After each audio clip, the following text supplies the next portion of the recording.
Friends, ఈరోజు మీకు నేను ఒక అరటికాయ, ఒక టమాటో, కొంచెం పాలకూరతో సాంబార్ చూపిస్తాను. దీనికి కావాల్సినవి కొంచెం కందిపప్పు, పాలకూర, కొంచెం సాంబార్ పొడి, ఉప్పు, పసుపు, కారం, చింతపండు రసం, ఒక అరటికాయ, కొంచెం కరివేపాకు వేసాను, ఒక టమాటో. ఇప్పుడు దీన్ని స్టవ్ మీద పెట్టుకుని ముందు కందిపప్పు వేద్దాం. అంత కూడా అక్కర్లేదండి, నానాక కొంచెం ఎక్కువ అవుతుంది కదా కందిపప్పు నానాక ఎక్కువ అవుతుంది. కావాలంటే అలా తీసి పెట్టేసుకోవచ్చు, కొంచెం చాలు. కందిపప్పు ఎక్కువ అక్కర్లే. తర్వాత టమాటో ముక్కలు, అదే పాలకూర.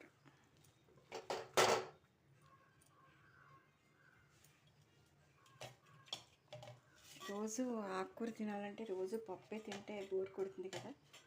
బోర్ అని కాదు, ఆరోగ్యంలోకి ఆకుకూరలు ముఖ్యం. అంటే ఏదో రకంగా వాటిని తినాలి. ఇప్పుడు ఇలా స్టవ్ మీద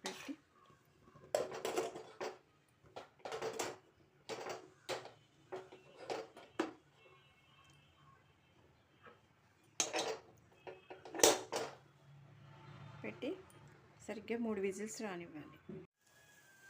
ఫ్రెండ్స్, ఇప్పుడు అరటికాయ ముక్కలు, పప్పు, ఉడికాయ ముక్క చూద్దాం. బాగా ఉడికిపోయాయి చూడండి, బాగా ఉడికాయి కదా. ఇప్పుడు కొంచెం చింతపండు పులుసు, కొంచెం చింతపండు రసం అలా పెట్టుకోవాలి. అలా పెట్టుకుని ఇందులో సాల్ట్లు అన్నీ వేసేయాలి.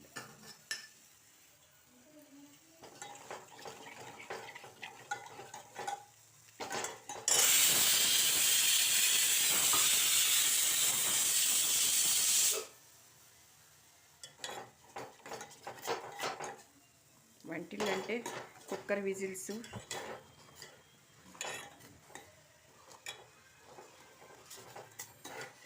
ఇప్పుడు కొంచెం వేగాక దీనిలో పోసేయాలి.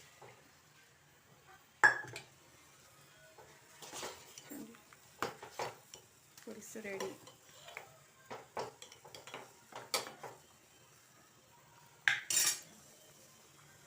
చూడండి, పులుసు రెడీ.